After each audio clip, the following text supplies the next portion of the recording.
is told that in their beginning the dwarves were made by Aulë in the darkness of Middle-earth. For so greatly did Aulë desire the coming of the children to have learners to whom he could teach his lore and his crafts, that he was unwilling to await the fulfillment of the designs of Ilúvatar. And Aulë made the dwarves, even as they still are, because the forms of the children who were to come were unclear to his mind, because the power of Melkor was yet over the earth. And he wished therefore that they should be strong and unyielding. But fearing that the other Valar might blame his work, he wrought in secret. And he made first the 7 fathers of the dwarves in a hall under the mountains in Middle-earth. Now Ilúvatar knew what was done, and in the very hour that Aulë's work was complete, and he was pleased, and began to instruct the dwarves in the speech that he had devised for them, Ilúvatar spoke to him, and Aulë heard his voice, and was silent. And the voice of Ilúvatar said to him, Why hast thou done this? Why dost thou attempt a thing which thou knowest is beyond thy power and thy authority? For thou hast from me as a gift thine own being only, and no more. And therefore the creatures of thy hand and mind can live only by that being, moving when thou thinkest to move them. And if thy thought be elsewhere standing idle, is that thy desire? Then Aulë answered, I did not desire such lordship. I desired things other than I am, to love and to teach them, so that they too might perceive the beauty of Ea, which thou hast caused to be. For it seemed to me that there is great room in Arda for many things that might rejoice in it. Yet it is for the most part empty still and dumb. And in my impatience I have fallen into folly. Yet the making of things is in my heart, from my own making by thee. And the child of little understanding that makes a play of the deeds of his father may do so without thought of mockery, but because he is the son of his father. But what shall I do now, so that thou be not angry with me forever? As a child to his father I offer to thee these things, the work of the hands which thou hast made. Do with them what thou wilt. But should I not rather destroy the work of my presumption? Then Aulë took up a great hammer to smite the dwarves, and he wept. But Ilúvatar had compassion upon Aulë and his desire, because of his humility. And the dwarves shrank from the hammer and were afraid, and they bowed down their heads and begged for mercy. And the voice of Ilúvatar said to Aulë, Thy offer I accepted, even as it was made. Dost thou not see that these things have now a life of their own, and speak with their own voices? Else they would not have flinched from thy blow, nor from any command of thy will. Then Aulë cast down his hammer and was glad, and he gave thanks to Ilúvatar, saying, May Eru bless my work and amend it. But Ilúvatar spoke again and said, Even as I gave being to the thoughts of the Ainur at the beginning of the world, so now I have taken up thy desire and given it to a place therein. But in no other way will I amend thy handiwork, and as thou hast made it, so shall it be. But I will not suffer this, that these should come before the firstborn of my design, nor that thy impatience should be rewarded. They shall sleep now in the darkness under stone, and shall not come forth until the firstborn have awakened upon earth. And until that time thou and they shall wait, though long it seem. But when the time comes, I will awaken them, and they shall be to thee as children, and often strife shall arise between thine and mine, the children of my adoption, and the children of my choice. Then Aulë took the 7 fathers of the dwarves, and laid them to rest in far sundered places, and he returned to Valinor, and waited while the long years lengthened.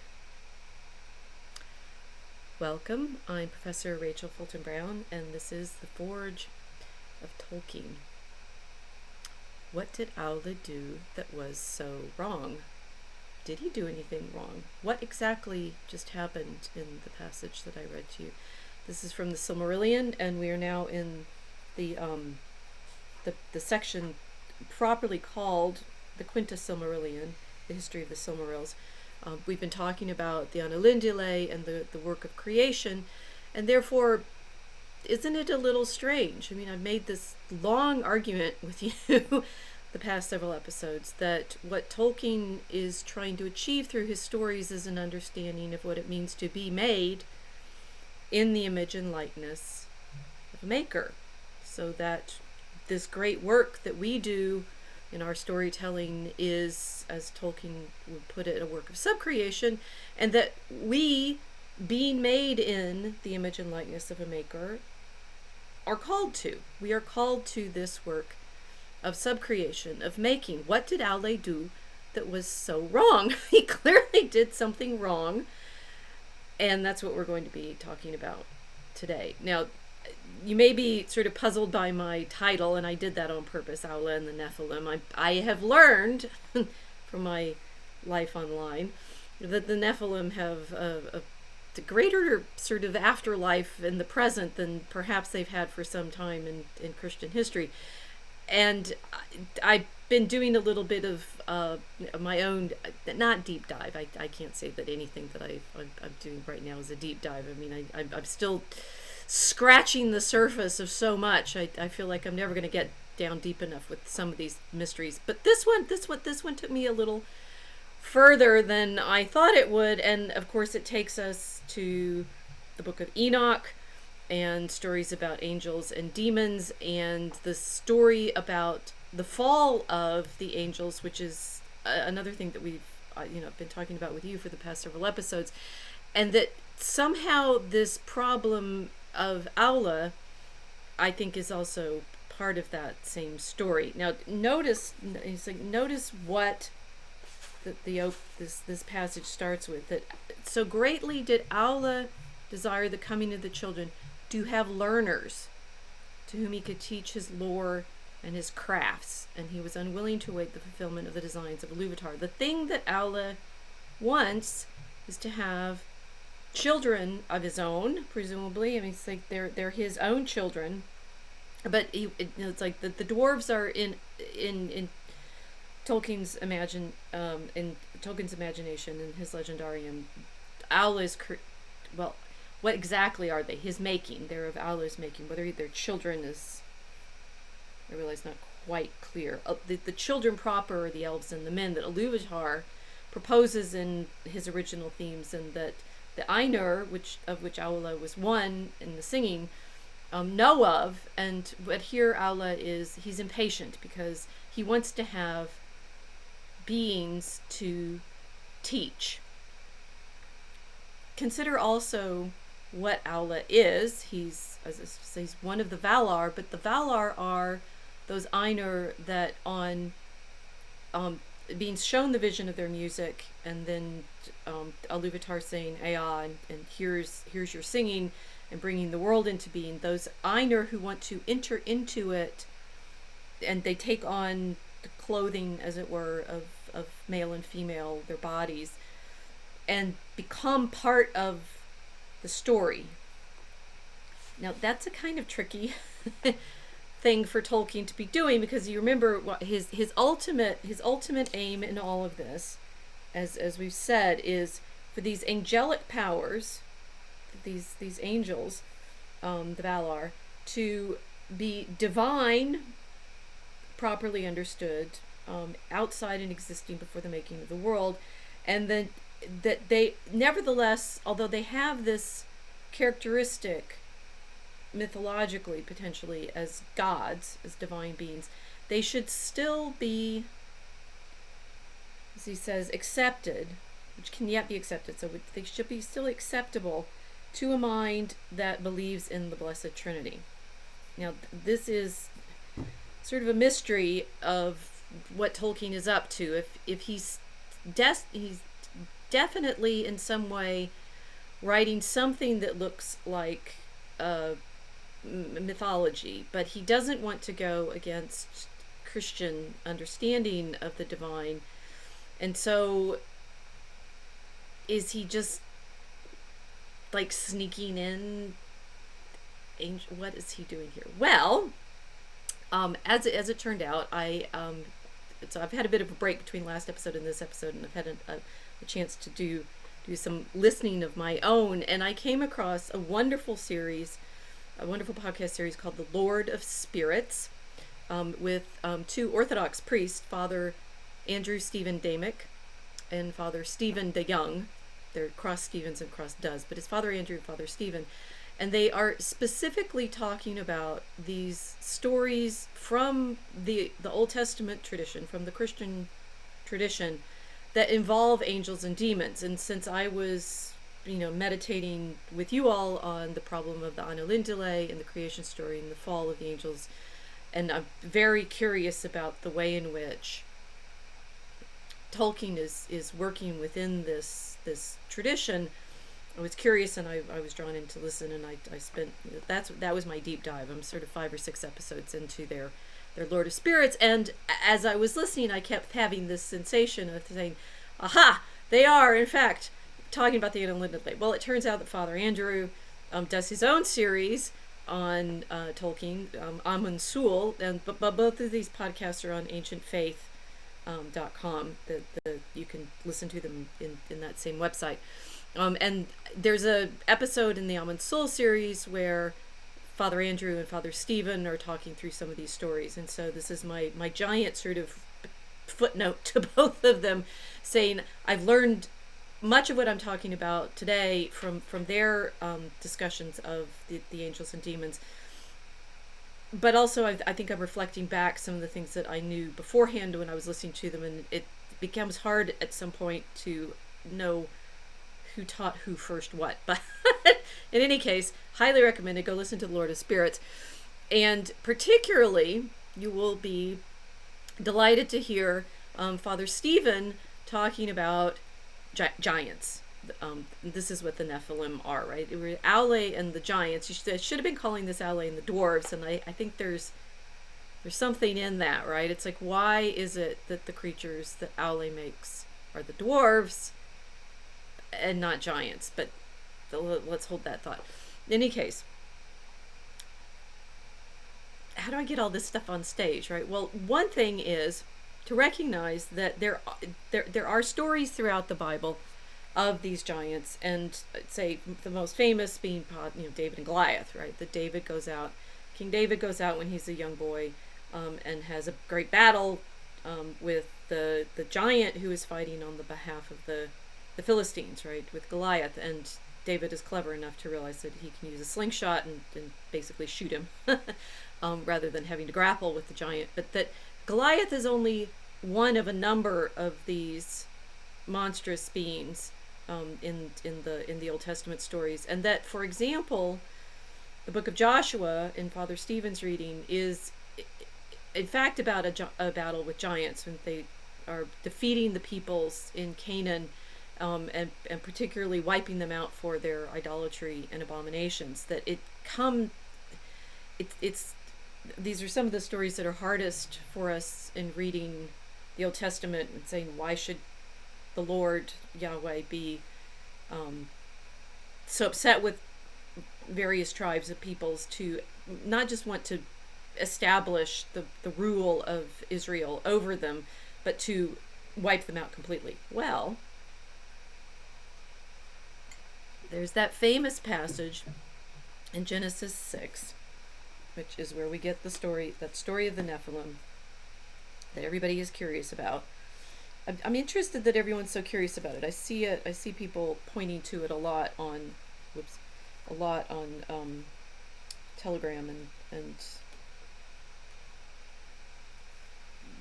various discussions of the occult and so forth, and as if this story belongs in the repertoire of magical problems, right? That it is that part of the Christian mythology that seems to have been sort of swept under the rug or ignored or lost track of, and therefore obviously it has that cachet of being mysterious and confusing. And of course that you say Nephilim, and then by using the Hebrew make it sound as if we're talking about something that we've never heard of, but in fact it means giants, right? The Father Stephen is good on that and explaining how the Hebrew is just it's the best way to translate is simply giants. And what we learn is, and this is chapter 6 in Genesis, after the genealogies,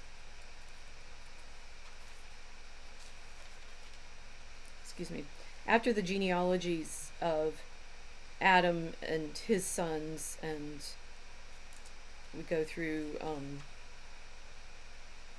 famous people, Adam and Seth and Enos and Canaan and Malal and Jared and Enoch and Methuselah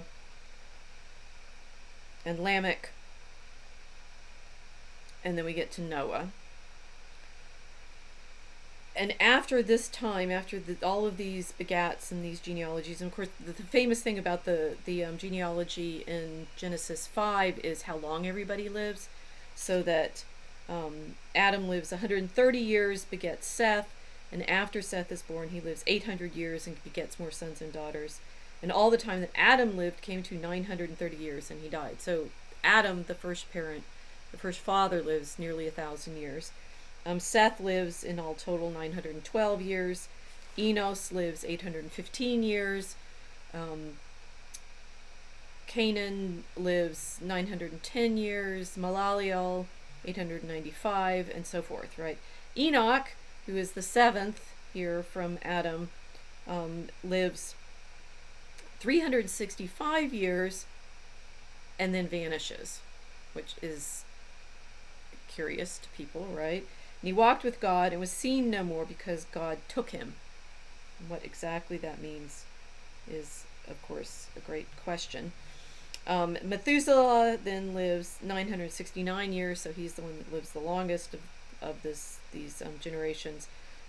Lamech, 777 years, and then Noah, when he's 500 years old, begets Shem, Ham, and Japheth. And so we're about to have the story of the flood, but recognizing that this populating of the world has been going on for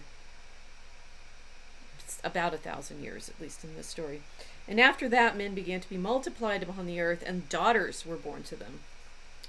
The sons of God, seeing the daughters of men that they were fair, took to themselves wives of all of which they chose. Who are these sons of God? Now that gets very complicated and mysterious, because the word is they're sons of Elohim, right? They're sons of God, and exactly what that means is, as always, long conversation among the biblical scholars. Is basically they're angels. But what angels are and what it means to be talking about sons of God is very, very complicated. This big footnote, parentheses, read my book on Marrying the Art of Prayer, also has to do with what it means to call Jesus the Son of God, but we're not going there right now. But we have these sons of God seeing the daughters of men taking to themselves wives, which in effect means the angels are having sexual relations in some way, mysteriously, with human women.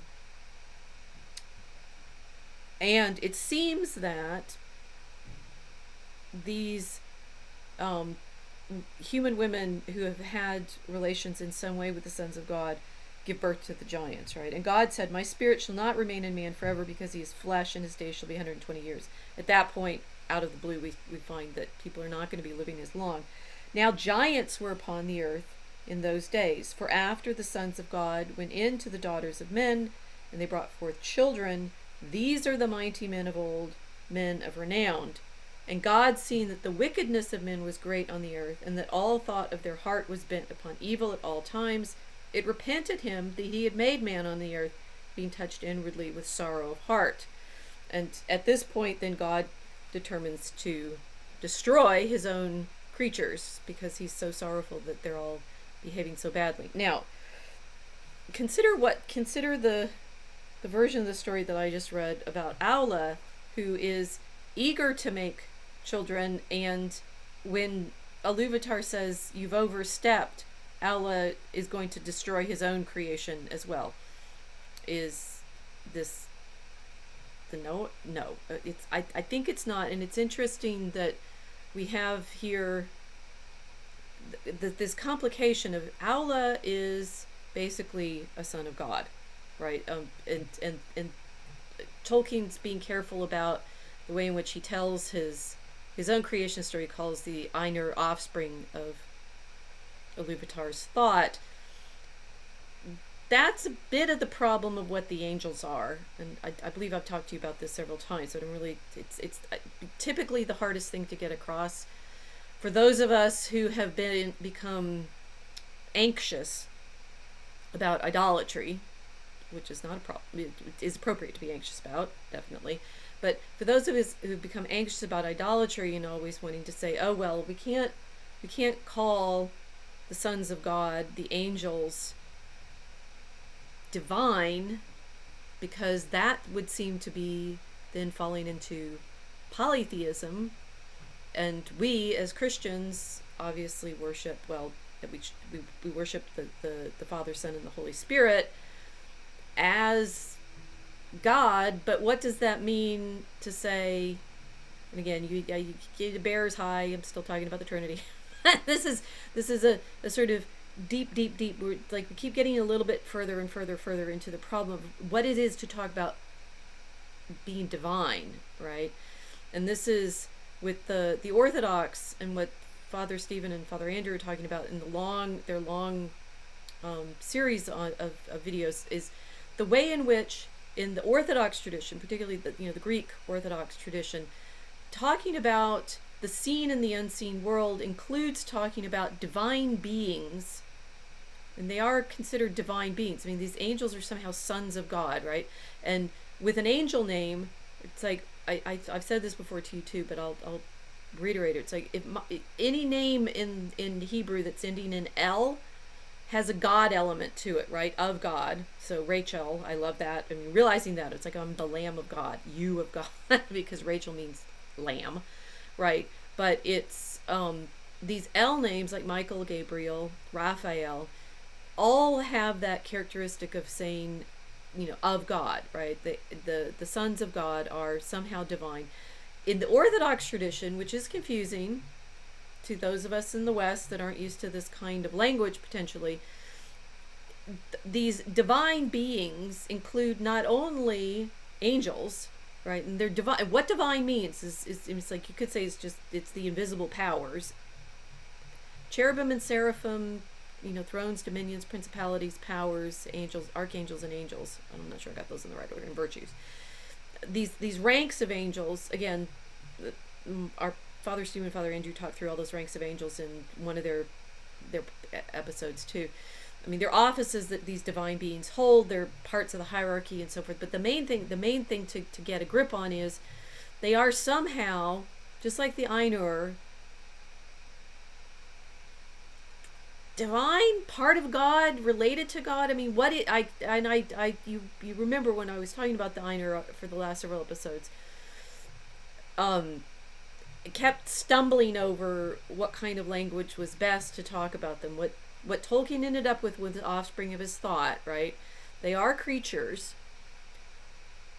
Offspring is a pretty close parallel to saying children, right? So what he wanted to say was the Ainur sons of God, somehow, right? So they're sons of God in similar terms as whatever these creatures are. The sons of God, seeing the daughters of men, went into the daughters of men and had giants with them, children with them. Now, it's wonder how in Genesis we have the sons of God going into the daughters of men and the daughters of men having children. Then you start getting nervous about what exactly did Gabriel do when he went in to talk to Mary, and how is that oh well. See, that, remember, what Aulë is doing something before the proper time and being impatient, which could be saying something in, it's like, trying to be more than you've been made to be in the moment, but then not doing something. Okay, no. And I think, again, Father Stephen and Andrew point to the way in which Matthew is using some of these stories, or maybe Luke. Keep with me. The sons of God are divine in some way, and they have children of some sort with the daughters of the daughters of men, and these children that they have on earth are mighty men of old, are these giants. within the Orthodox tradition, that's not the only divine being you have. You also have saints, the souls of the dead, are the souls of human dead, right? The saints will be, as they are shown to be in Revelation, singing around the throne of God. Had that image of Revelation in our minds as well with the Anilindile, that the worship that the Ainur are giving to Ilúvatar and singing theme and singing the music is akin to the music that the angels and the saints sing around the throne of the Lamb in Revelation. So, properly speaking, in the Orthodox tradition, the divine includes not just the Trinity, which is definitely an Orthodox idea, but also the ranks of angels, the 9 ranks of the angels, and all of the saints, which are said to be there to fill up the ranks of the angels who fell.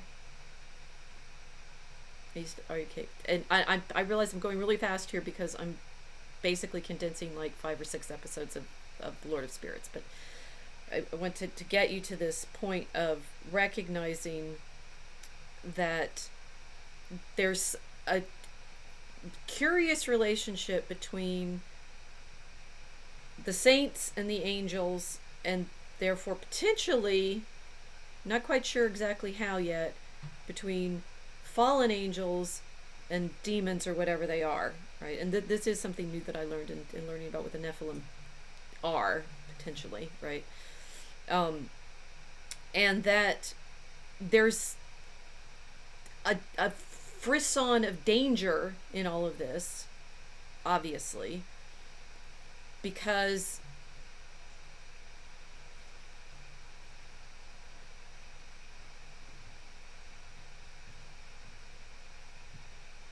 I'm waiting for someone to go outside.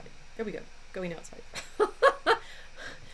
There's a frisson of danger in all of this because you might fall into worshiping the wrong being, right? Idolatry is there as a potential, which is why I think I'm sort of speaking out loud or thinking out loud. The Nephilim are dangerous, and they feel like this thing that we talk about in studying the occult.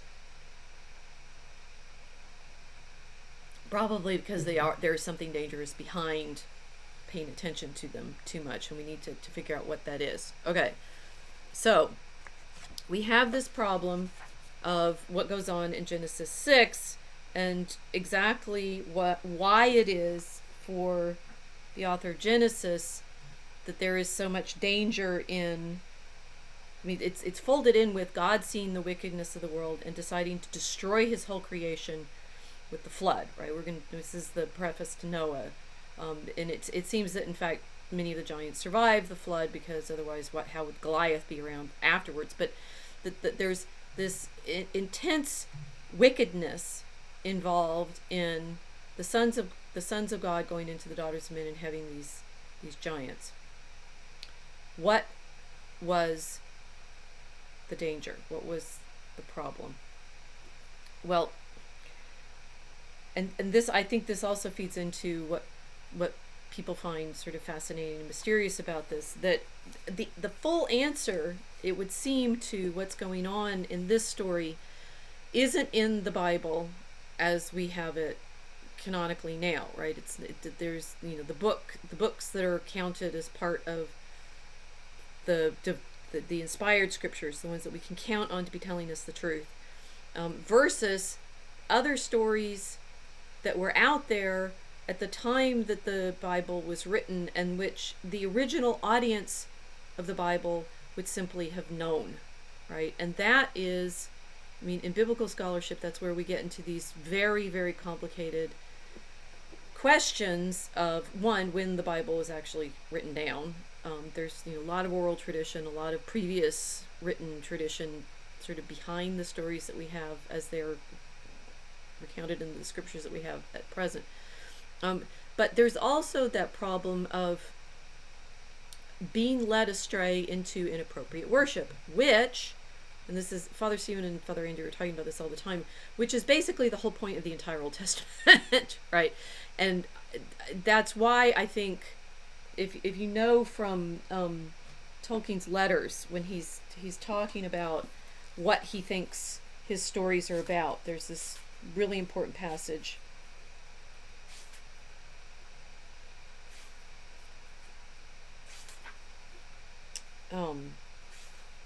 Okay, now I've forgotten what letter it's in. I'm sorry. That for Tolkien, the entire theme of his legendarium was the problem of right worship, right? And let me see if I can find that by looking in the index for worship. That could be the place where Christopher Carpenter would do it. No, I have an index it myself with my own ideas.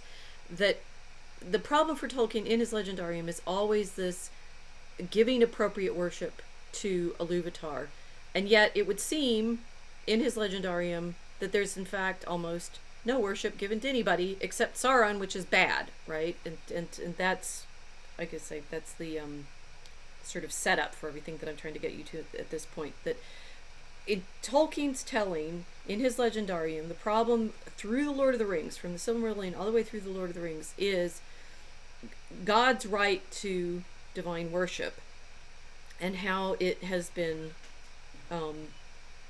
distracted from, right?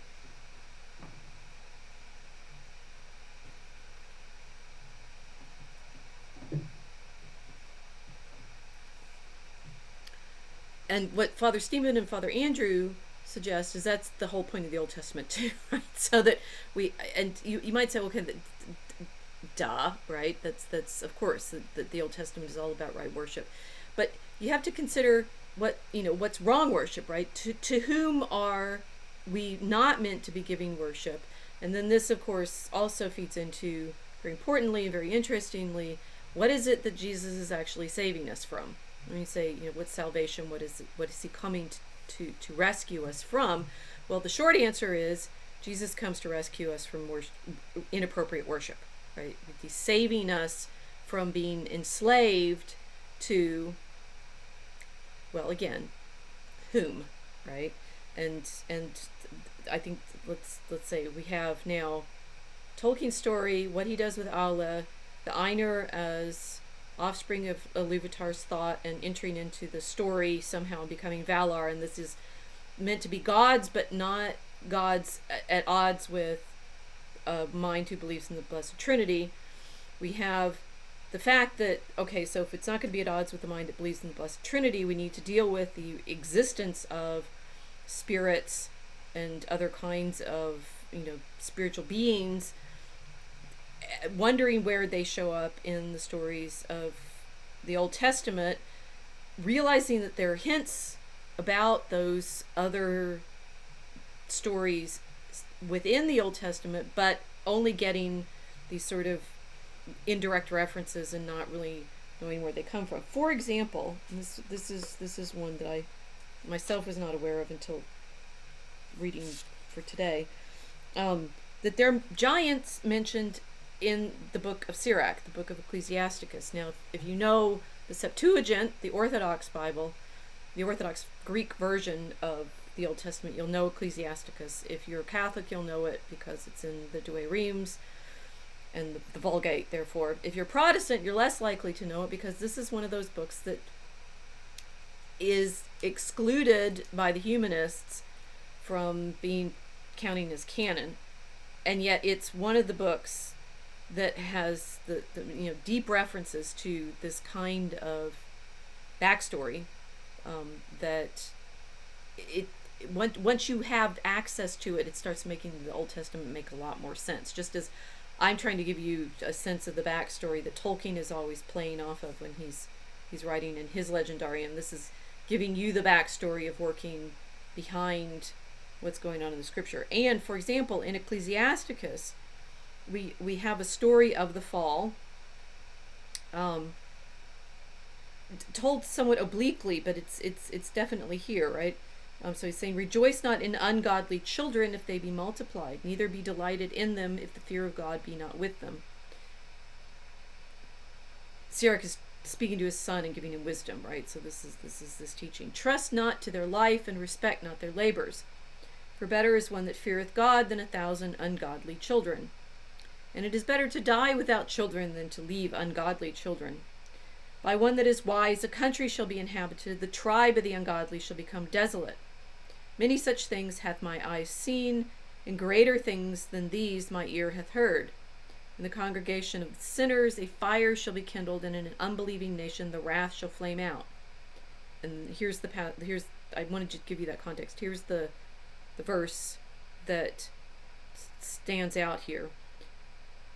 The ancient giants did not obtain pardon for their sins, who were destroyed trusting to their own strength. I'm sorry, this is Ecclesiasticus 16, and that's verse 8. So the giants are mentioned here. They did not obtain pardon for their sins, who were destroyed trusting to their own strength. What is going on with these giants? Okay, I hope I've sort of puzzled and intrigued you sufficiently to say, yes, it's in the Book of Enoch. And you've certainly heard the Book of Enoch. The curious thing about Enoch, and I've referred to this before, is it's mentioned in the New Testament, in the letter of St. Jude. And Jude was the brother of James the Less, so he's one of the 12 apostles, and he's here warning in his letter about various heresies and failings, and he's talking about, again, I've read you this passage before, but I'm coming back to it and sort of grounding it a bit further. Mentions that Enoch prophesied about the Lord coming with thousands of his saints to execute judgment upon all and to reprove all the ungodly for the works of their ungodliness, whereby they have done ungodly, and of all the hard things which ungodly sinners have spoken against God. The point being there is simply that the letter of Jude mentions Enoch in a way that suggests that the Jude knew the Book of Enoch, and so the Book of Enoch is somehow here in the background of the stories that both the translators and the authors for the Septuagint knew, and is available to the earliest Christians. And so as they're thinking about, who Jesus was and what kind of salvation he wrought, they're constantly worrying about the relationship between the giants and the saints, and the punishment that's going to be visited on God's children. Okay, well, here we have the answer to all of these mysteries of what's going on in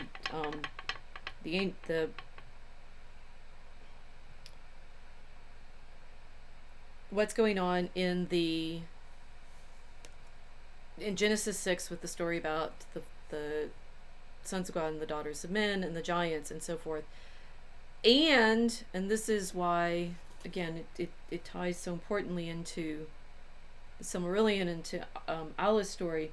It has to do with the fallen angels giving human beings crafts, right? And that is, it's absolutely critical for Aulë, because he's the one.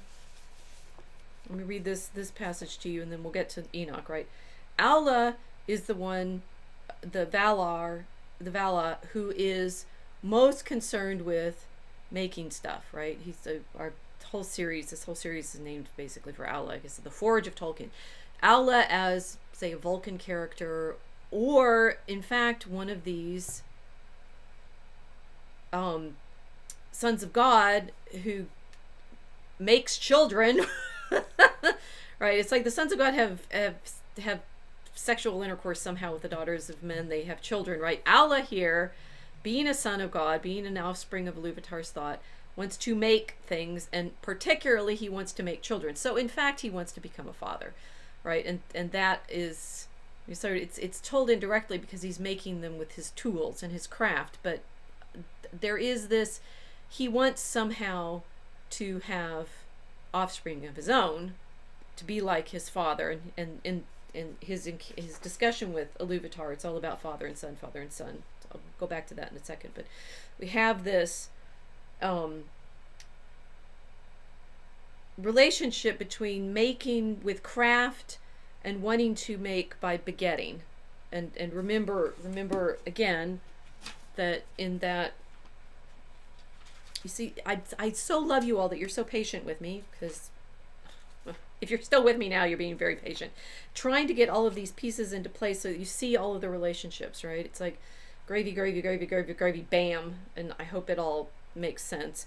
That we have in chapter 5 in Genesis a list of all the begats, right? All of that God has told Adam and Eve to go out and make children, basically. Fill the earth, be fruitful and multiply, right? Be fruitful and multiply. And Genesis chapter 5 gives you an accounting of how they did so, right? We have all those begats and how long lived all these men were over the generations. And then in chapter 6 we have, in Genesis, we have the sons of God wanting to make children, effectively, with the daughters of men, and they do so, and they bring forth these giants. So here's Aulë wanting to make children just like the sons of God in Genesis do. And his ability was not with, I mean, he doesn't then have sex with one of the children of Ilúvatar, because they haven't woken yet, right? But it's interesting that we have that craft relationship, right? So, for example, when they established themselves, the Valar established themselves in Valinor, in particular, in the midst of the Blessed Realm were the mansions of Aulë, and there he labored long. For in the making of all things in that land he had the chief part, and he wrought there many beautiful and shapely works, both openly and in secret. We know the dwarves were one of the things he made in secret. Of him comes the lore and knowledge of the earth and of all things that it contains, whether the lore of those that make not, but seek only for the understanding of what is, so like scientists, or the lore of all craftsmen, the weaver, the shaper of wood, and the worker in metals, and the tiller and husbandman also. Though these last and all that deal with things that grow and bear fruit must look also to the spouse of Aulë, Yavanna Kimmentari. Aulë it is who is named the friend of the Noldor, for of him they learned much in after days, and they are the most skilled of the elves. And in their own fashion, according to the gifts which Ilúvatar gave to them, they added much to his teaching, delighting in tongues and in scripts, in the figures of broidery, of drawing, and of carving. The Noldor also it was who first achieved the making of gems, and the fairest of all gems were the Silmarils, and they are lost. Okay, so the Silmarillion is basically the story of the making of these gemstones by the elves, and their lot. We'll go through that, right? But Aulë is the son of God who gives the elves this knowledge, which puts him in a kind of dangerous situation if what Tolkien was actually doing was reading the Book of Enoch. And it is entirely possible that he was reading the Book of Enoch, because this the texts were available and translated and edited and known. This is the edition that I'm looking at is from Hathi Trust, which means I can get everything on a PDF very easily, because all these books are being scanned and so forth. So the sense that we have of not being able to have access to a lot of these texts is being undone by our magic devices, right? The Book of Enoch, translated from the Ethiopian version by R.H. Charles, was published in 1912 at Oxford, and so this is entirely possible that Tolkien knew it. I've got another book on order that's apparently about Tolkien's library, which, interestingly, in the various reference books that I have been looking up, like the letters and the companion and so forth, there's no entry for Enoch, and so I don't know. It's like I feel like I'm going down a little bit of a limb here. On the other hand, this would be the kind of story that Tolkien would be very familiar with from his studies of mythology. And I think the more I talk with you all, I think it's sort of, it's not popular in Tolkien scholarship to say it's popular to say he's Christian, absolutely, But to get a sense that the mythology that he's working with is really the Old Testament mythology constantly, right? He's always wanting to be putting his stories before Christ and to have them historical. We talked about all of that with his dream travel and so forth. And that if what he's actually trying to do is rewrite Genesis and get the deep backstory of everything that's going on in Genesis, he's going to have been wrestling with and troubling himself over these stories that we know circulated around the Old Testament and the New Testament in the imagination of the earliest Christians, right? This is what it says in Enoch about, and this particularly, this is it's called the Noah fragment in this translation, but it's about the fall of the angels and what happens when, in effect, the Ainur enter into the world and become Valar. No, that's not the way he says it. The sons of God enter into the world just as the Ainur enter into the world, and guess what they bring with them? Okay, this is the Book of Enoch. And it came to pass, when the children of men had multiplied, that in those days were born unto them beautiful and comely daughters. Again, what it said in Genesis. And the angels, the children of heaven, saw and lusted after them, and said to one another, Come, let us choose wives from among the children of men and beget us children. Okay, Regan, this is interesting, right? So what Aulë wants is children. And here in the Enoch story, we have the angels coming in and saying, we want to have children with the daughters of men. And Simyaza, who was their leader, said unto them, I fear ye will not indeed agree to do this deed, and I alone shall have to pay the penalty of a great sin. Okay, so the desire for children is recognized immediately by in the story as wickedness. Right. And they all answered him and said, Let us all swear an oath, and all bind ourselves by mutual imprecations, not to abandon this plan, but to do this thing. So they make a pact to enter into the world and have these relations. Then swear they all together and bound themselves by mutual imprecations upon it. And they were in all 200 who descended in the days of Jared on the summit of Mount Hermon. And they called it Mount Hermon because they had sworn and bound themselves by mutual imprecations upon it. And these are the names of their leaders. Simeyaz, their leader, Arikiba, Ramael, Kokabiel, Tamiel, Ramiel, Danel, Ezekiel, Barakiel, Azazel, Amoros, Batarel, Ananel, Zakiel, Samaspiel, Satarel, Turel, Yomiel, Sariel. Remember, all those L names are going to be they're angel names, right? And I read some of those to you back some episodes ago when we were talking about magic, right? These are their chiefs of tens. And all the others together with them took unto themselves wives, and each chose for himself one, and they began to go into them and to defile themselves with them, and they taught them charms and enchantments and the cutting of roots, and made them acquainted with plants. Okay, remember what Aulë knows.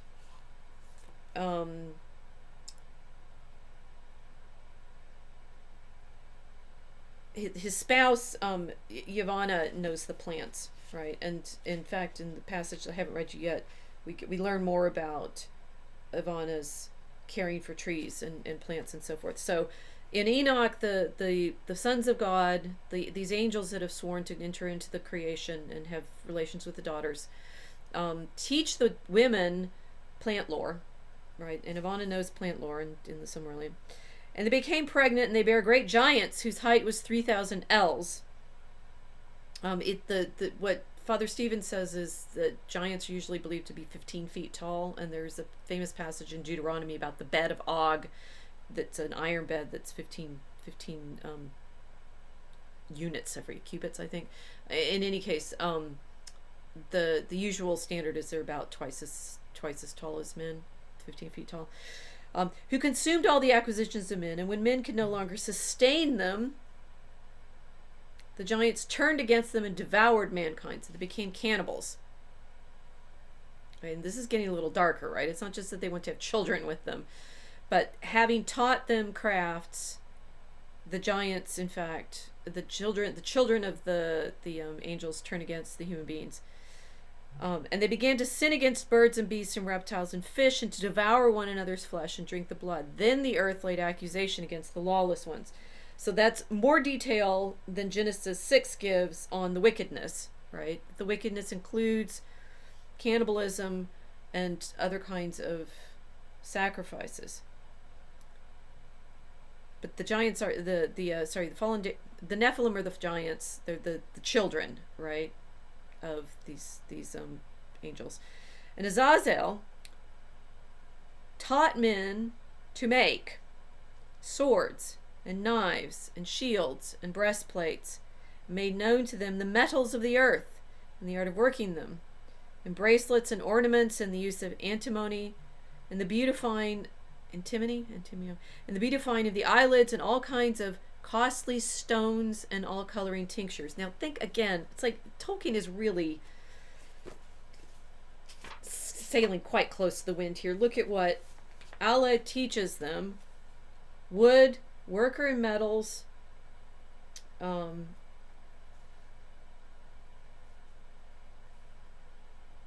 tiller and husbandman also. Yavanna knows plants.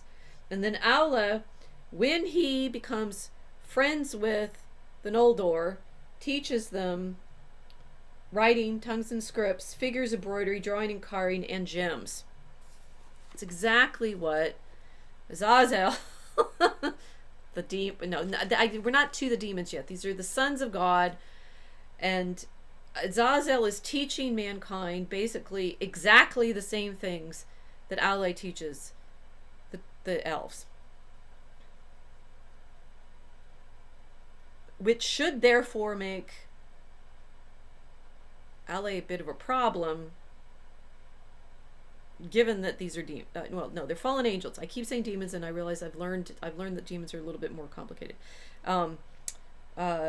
And there arose much godlessness, and they committed fornication, and they were led astray and became corrupt in all their ways, which is going to happen to the Noldor with those Silmarils, interestingly, right? The actual fall of the elves fits very nicely with what happens in Enoch, that as the elves will learn with Fëanor, get more, skilled with their gem work and so forth, they fall into certain temptations that are prophesied, I suppose, here in Enoch.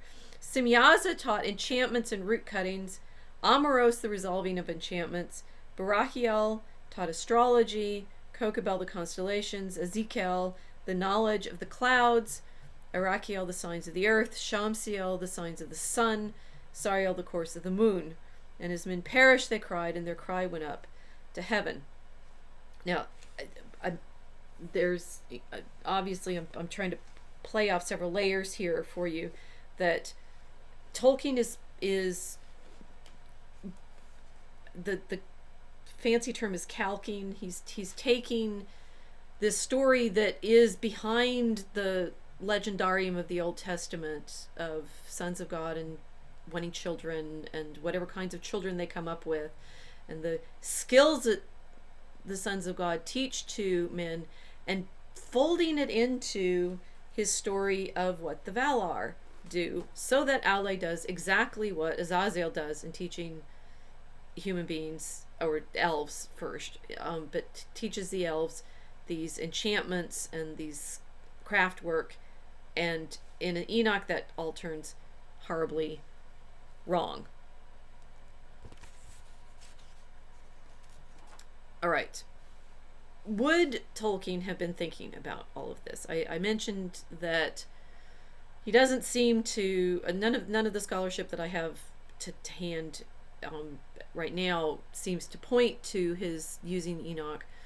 But there is a paper that I found that I think Father Andrew also knows about, because he told me that he's going to be working on some of these layers of story, right? So we're sort of preview, right, of more to come in the Lord of the Spirits. But there is a paper that was published in 1971 in Speculum, so in the Journal of Medieval Academy, which is one of our great scholarly journals, on the knowledge of the Book of Enoch among the Anglo-Saxons. Now, anything, and this is tricky because this paper comes out in July 1971, which is before Tolkien dies, but long after he's been working with all of these stories. But the sort of curiosity is whether or not There's another name. There's a famous name. It's not a Rendel. We have a Rendel is potentially a an angel name, the Aulë name, but there's another name in the great story world of Anglo-Saxon literature that you may remember, which is Grendel, right? The monster that Beowulf has to fight.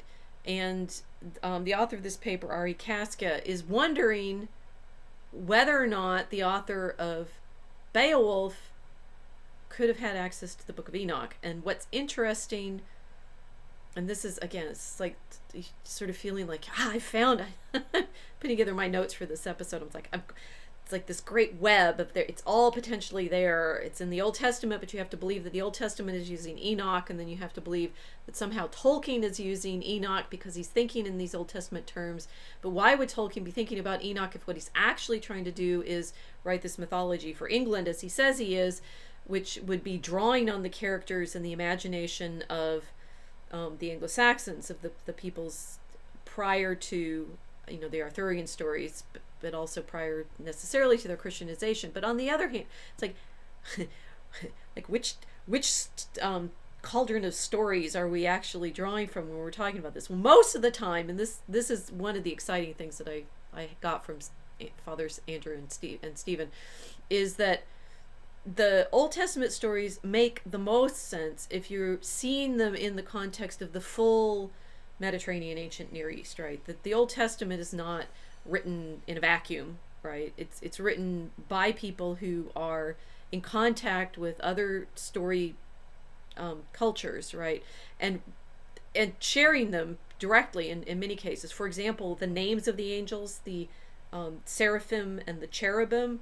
The cherubim, again, Andrew and Stephen explain, are directly drawing on those beings that the Assyrians represent as those great sort of winged lions, right? That they have multiple wings, and they're throne guardians, right? Which is exactly the way the Lord, Yahweh, is described in the Old Testament. He's enthroned on the cherubim. He's rolling my enthroned on the cherubim.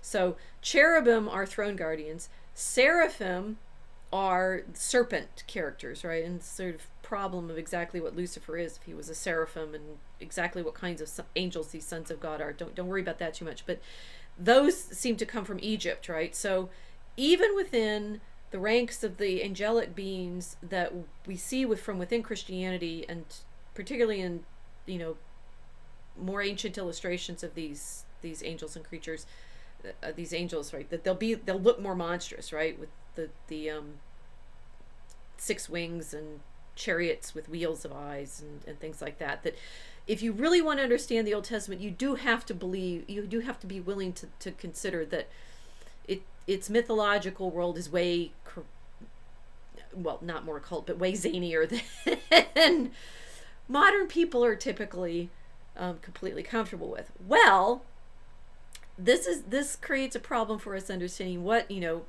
Germanic peoples, who are for example potentially writing Beowulf, would be drawing on, because we likewise tend to imagine that the Germanic peoples, whose stories Tolkien says he's trying to rediscover, recreate, imagine through his philology and his source criticism and so forth, these Germanic peoples also had contact with those story worlds, right? There's not, and this Father Stephen and Andrew point to the fact that in fact, if you're a Christian, and very much if you're an Orthodox Christian, you believe these beings are real, right? These spirits are real, and that the stories that we have of people encountering somethings, powers, terrifying, not the giants, we're not there yet, the terrifying divinities of some sort are real. And of course the problem is whether or not they're representing themselves accurately as messengers from God, from Yahweh, Ilúvatar, the All-Father, the actual creator, or whether they're trying to represent themselves as power of itself, right? Whether they want to be worshipped and to draw your worship, your attention away from worshiping the creator, who is also their creator, right? The problem being, are we dealing with multiple story worlds? And say the first step here is to recognize the Old Testament story world is deeply embedded in the traditions of the ancient world everywhere, right? And the challenge of this episode is trying not to tell you absolutely everything all in one go about how many associations and layers. But the sort of wonderful puzzle is, well, actually the Anglo-Saxon poets, like the author of Beowulf, also were drawing on that story world. And Professor Caskey is making this very interesting suggestion that the author of Beowulf could have been also drawing on the Book of Enoch. Now, to say that, you'd say, so what could the Anglo-Saxons have known the Book of Enoch? Well, yes. Bede, our great historian of the English Church, in his commentary on the letter of Jude, right, the one that I pointed you to, notes that the Book of Enoch, quote, says, multa incredibilia contains many incredible things, in which inquibus illud est de gigantibus, in which there is, they speak about giants, right? Now Augustine, I'm drawing from Caskey here, Augustine says that the Book of Enoch should not be believed because it talks about the giants so much. Bede simply says there's a lot of incredible things in this book, and it includes stories about giants. So we know that Bede is aware of the existence of the Book of Enoch. We also know, and this I was very excited to learn, that there was a Latin translation of the Book of Enoch that seems to have been made in England during the 8th century, which would be around Bede's time. So that it's only a fragment, but its editor, M.R. James, says there seems to be no reason to doubt that it's an extract from a complete Latin version of the Book of Enoch, which therefore suggests, yes, absolutely, certainly in Bede's time, and therefore most likely in the Beowulf poet's time, whenever that is. It's complicated knowing exactly how to date it. There are these stories of giants, for example, like the one I just read you from the Book of Enoch, the Ethiopian version, available to the Anglo-Saxon storytellers, which, it's like, where did all the giants, for example, in the King Arthur stories come from? The giant stories, one, they seem to be all over the earth, but, and therefore what Father Stephen and Andrew would say is, like, there just were giants, which, okay, fair enough.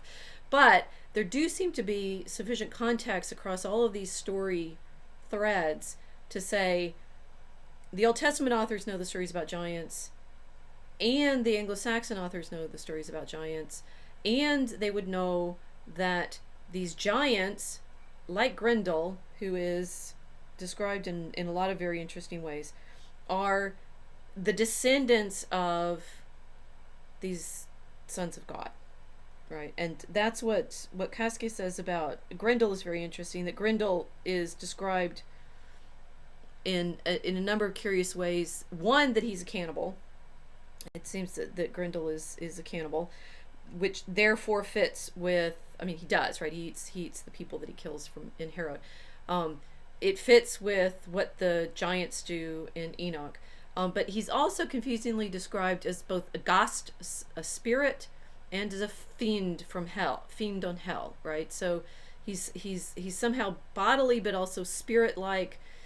That the sort of complexity of whatever Grendel is, right, and whatever the monsters, whatever the movies make you see it, the problem in the poem is he's just sort of this hulking, both he and his mother are these hulking figures that are man-shaped, but, and like when Beowulf pulls off Grendel's arm and it's got, iron-like claws and so forth, they are man-shaped, but and descendants of Cain, which is also complicated.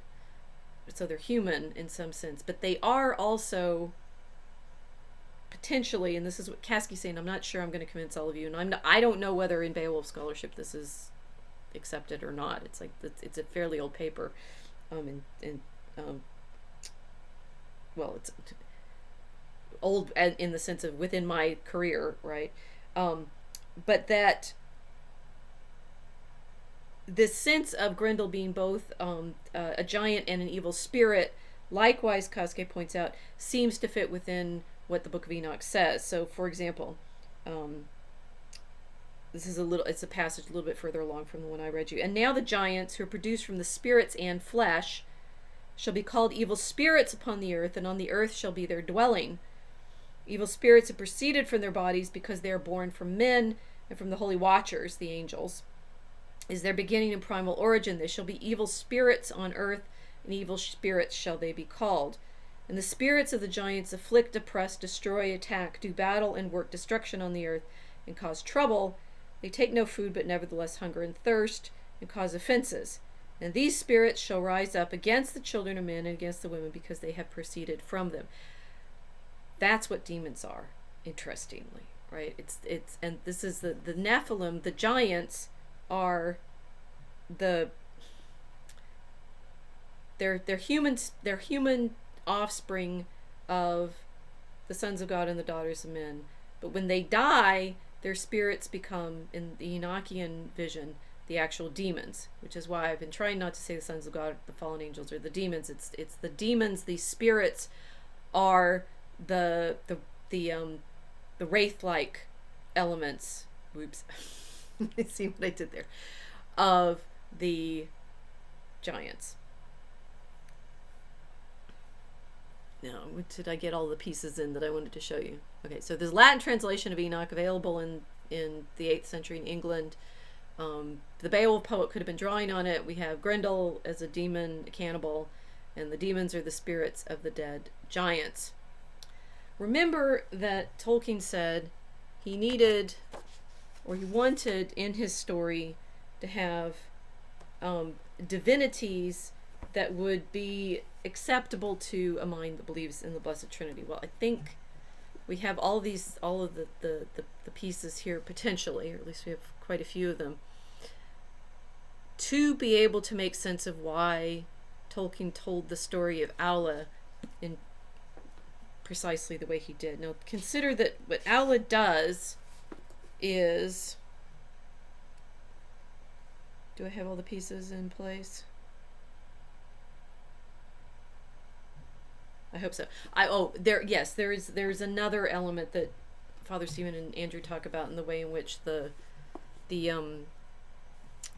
sons of God sleeping with the daughters of women has to do with pagan temple rites and the false worship that the sons of God are trying to draw to them. But I think I need to save that for the next episode. I want right now to just get a sense of why what Aulë does is absolutely critical for Tolkien's being able to give us gods that don't fall, right? What exactly has he done for us, and that it's dwarves and not giants, right? That he makes. I mean, that's interesting. There are giants in Tolkien stories, like the stone giants that fight in the mountains in The Hobbit, and the Ents, which I realized I got the etymology on Ents. Inta is mysterious. Giants, our word giant actually comes from gigantes, giant, in Old French.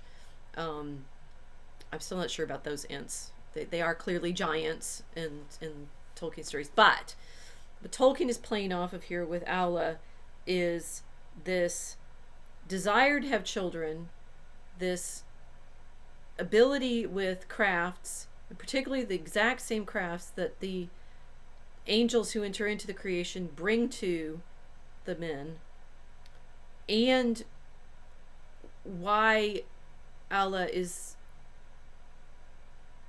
not making demons, right? And I think there's also going to be therefore that in the mystery of like where orcs come from and what Melkor does that's so evil and what Sauron's up to and stuff. It's like you have to see Aulë as potentially Satan, but somehow he doesn't become that, right? What does he do, right? So he's wanting to make children, and Ilúvatar knows what he did, even though he worked in secret. And Ilúvatar speaks to him, right? Now, Aulë is now in Arda. He's descended into Arda, and he has a body in the sense of working physically, right? He has a material existence that he gained by entering into the creation. And so he hears simply the voice of God, right? And there is this, if you know Genesis, right, when God is walking in the garden and Adam and Eve have sinned, they just hear his voice walking in the garden. And here Ilúvatar comes to Aulë and says, what have you done, right? Why dost thou attempt a thing which thou knowest is beyond thy power and thy authority? For thou hast from me as a gift thine own being only, and no more. And therefore the creatures of thy hand and mine can live only by that being, moving when thou thinkest to move them, and if thy thought be elsewhere standing idle, is that thy desire? This is what... It's like we've been made in the image and likeness of a maker to make things. And making children is what we are commanded to do, be fruitful and multiply. And yet here Aulë is doing something that Ilúvatar is saying is beyond what he is made properly to be able to do. Subcreation somehow doesn't include, and this is like completely bleeding obvious by now, it's like robots. Or somehow, right? What Ilúvatar says is, you have not made life to Aulë. If you those creatures are only going to move insofar as you puppet them, right? Moving when thou thinkest to move them, and if thy thought be elsewhere standing idle, is that thy desire? Which also says something incredibly important about what God did in making his children, and also Aulë and the other offspring of his thought, right? It's like we move even when he doesn't think about it. I mean, that's there is in this moment the mystery of life that Tolkien's trying to get a thread on, right? That he's saying we as creatures, as the children that Ilúvatar makes, can move even when he's not thinking about us, even though Aulë is an offspring of Ilúvatar's thought and is doing something that is apparently going against Ilúvatar's wishing or his will, right? But that Ilúvatar's challenging Aulë, saying, did you want to make things that had their own will, that could move and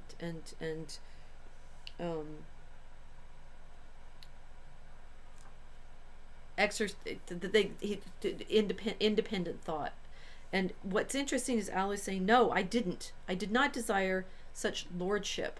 I did not desire to make things that would move independently of me. Now that is interesting because but the problem, and I think that this does get to the usual demonic question, where it's the sons of God, the fallen, they're not fallen angels yet. They haven't. Do they fall when they go into the daughters of men? Yes, possibly. But what is the fall? What is it they start wanting? And that is there in the Enoch story of the cannibalism, but it's also kind of hidden still. And this is to tie back that thread in what it is that Jesus is trying to save us from when he's rescuing us. Who is he rescuing us from? What is he rescuing us from? That Aulë says, I did not desire such lordship, which suggests therefore that the children of Ilúvatar, properly speaking, are under Ilúvatar's lordship. And I'm trying to disentangle here this problem of what worship means, right? And where worship comes from. Aulë, I did not desire such lordship. I desired things other than I am to love and teach them, so that they too might perceive the beauty of Aulë, which thou hast caused to be. That remember, as when I read this in the opening, that what happens is Ilúvatar recognizes Aulë's desire as sufficiently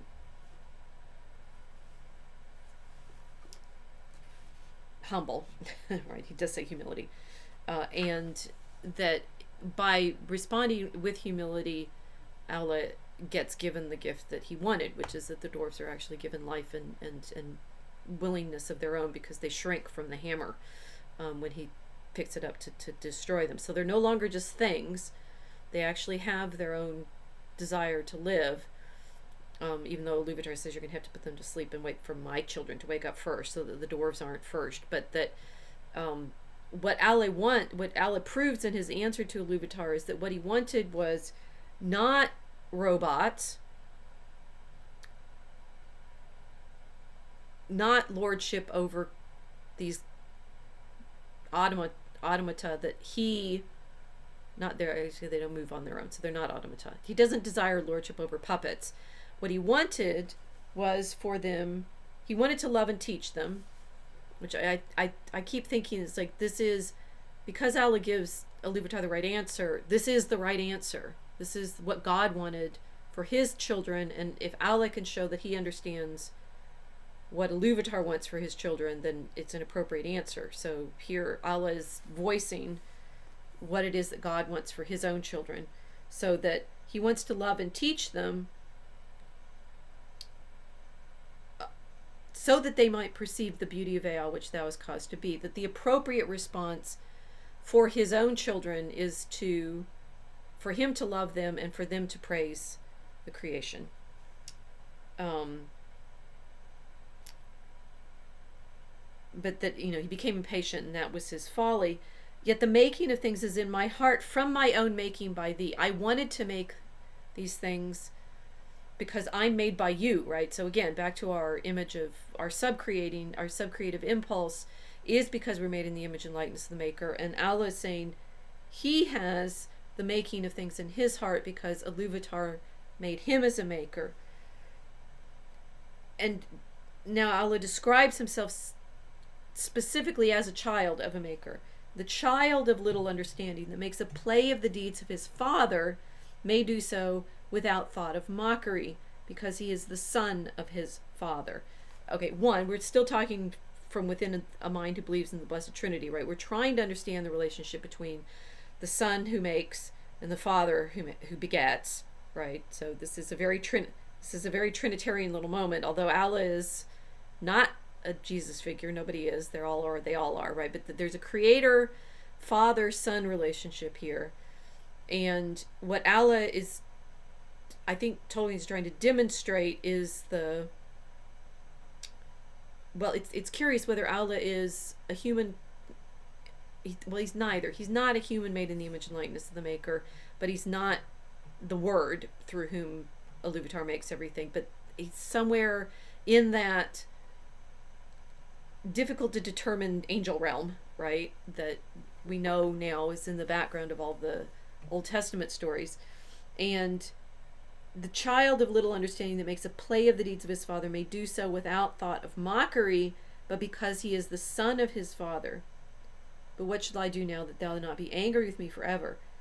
As a child to his father I offer to thee these things, the work of the hands which thou hast made. Do with them what thou wilt. But should I not rather destroy the work of my presumption? That is an amazing little phrase that Tolkien has given us. So Aulë, as the child of Ilúvatar, as a son to his father, offers the things that are the work of the hands which thou hast made.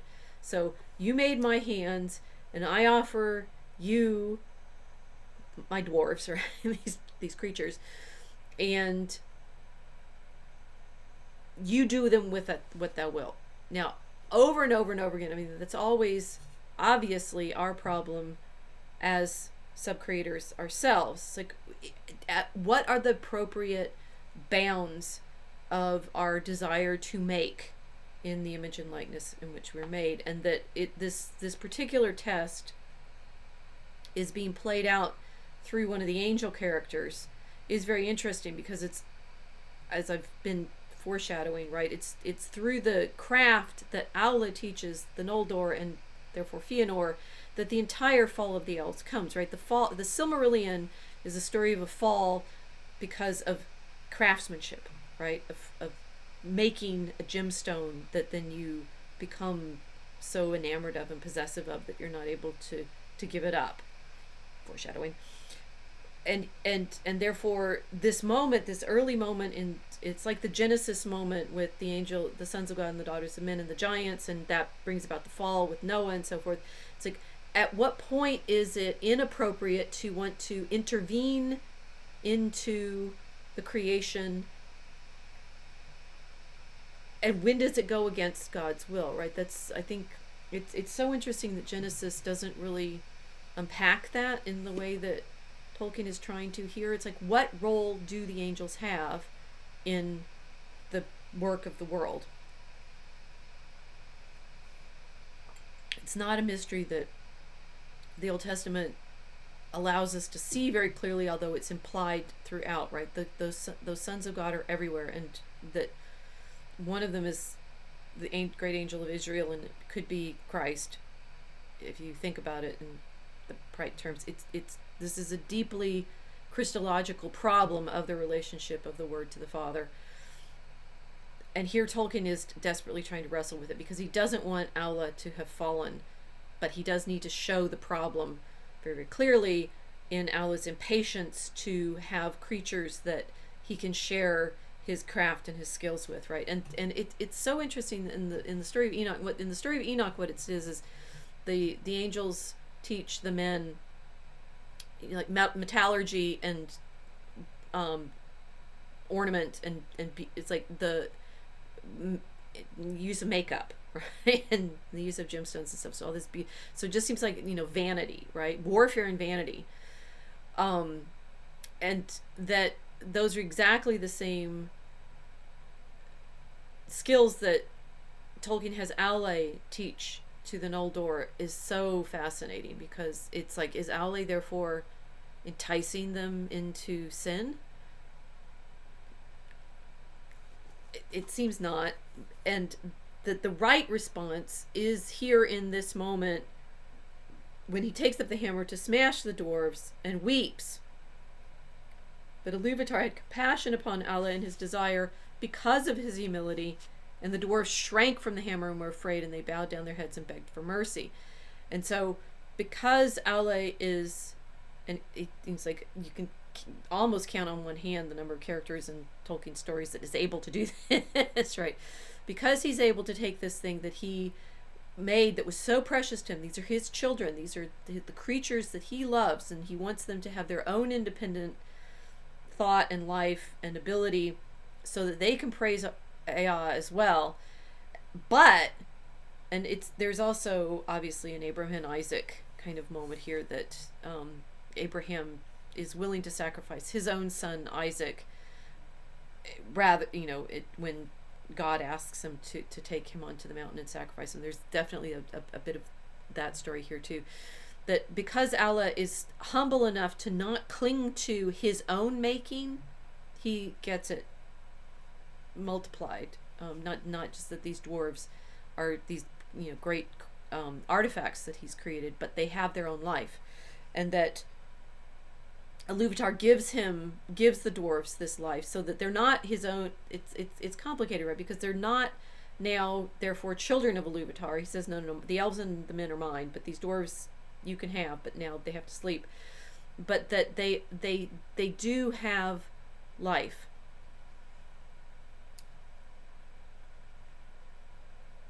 Now there is this is kind of a sort of footnote coda thought of why they're dwarves and not giants, right? Why does Aulë make dwarves and not giants? Why doesn't he make magnificent giant creatures to share in his working? And you think of now I'm just riffing off of that, thinking of giant smiths and so forth, right, in the Norse stories.